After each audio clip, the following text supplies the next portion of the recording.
Elementary pa lang, napapansin na nila mga gawi kong parang hindi pambabae. Kasi bis na Chinese Carter, laruan ko ay take sa challenge. Tapos jamming ko lagi noon mga sigang lalaki sa amin.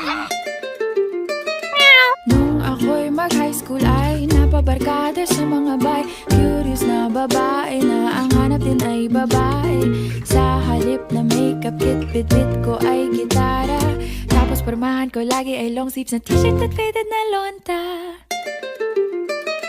Pero noong makilala kita, nagbagong bigla ang aking timpla. Natutuwa ko na magpariban at mag-ahit ng kilay at least once a month. Hindi ko alam kung anong meron ka na sa akin ay nagpalambot ng bigla. Sinong mag-aakalang lalaki pala ang bibiyag sa tulad kong tigreng gala. Kahit ako'y titibok-tibok, puso ko ay titibok-tibok pa rin sa'yo. Isang halik mo lamang at ako ay tinatablan. At ang aking pagkababae ay nabubuhayan na para bang bulaklak na namumukadkad. Dahil alaka mo sa dilig at katamtamang sikat ng araw-araw mong pag-ibig sa aking buhay nagpapasarap.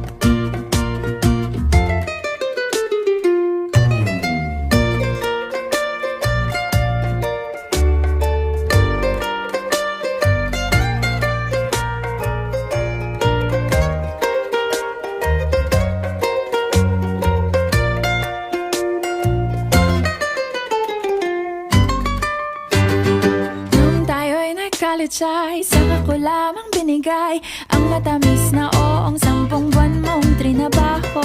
Sa halip na tsokolate at tipikal na mga diskarte, nabihag mo ko sa mga tula at sa mga katamong pabebe. Kaya nga noong makilala kita, alam mo na agad na mayroong himala. Natutuwa kong magtakong at napadalas ang pagsuot ng bestidang pula. Pero di mo naman inasam na ako ay magbagong tuluyan para patunayang walang matigas na tinapay sa mainit na kape ng iyong pagmamahal. Kahit ako'y titibo-tibo, puso ko ay titibok-tibok pa rin sa'yo. Isang halik